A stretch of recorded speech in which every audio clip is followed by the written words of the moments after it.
এখানে নদীর স্রোত অনেক, পানির শব্দ অনেক এখানে। ঠিক মতো কথা সময় রাখছি কিনা।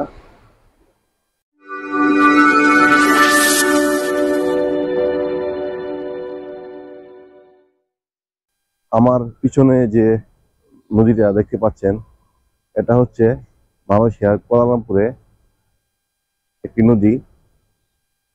নদী ঠিক এরকমই বহমান। এটি একটি আসলে পাহাড়ি নদী। মালয়েশিয়া যেহেতু একটি পাহাড়ি অঞ্চল, একটি পাহাড়ি দেশ, এখানে বেশিরভাগ নদী পাহাড় থেকে আসে, তাই সবসময় এই নদীতে এরকম স্রোত থাকে। দেখতে পাচ্ছেন কিনা এরকম স্রোত। এই হচ্ছে সেই নদীটা। এখন আমি আছি নদীর একটি ব্রিজের উপরে। নদীর এ পাশ থেকে ওই পাশে যাওয়ার জন্য একটি ব্রিজ তৈরি করা হয়েছে।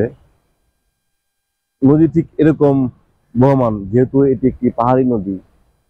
মানুষের জীবনটাও ঠিক নদীর মতোই বহমান। নদীর মতোই নদী বয়ে চলে মানুষের জীবন।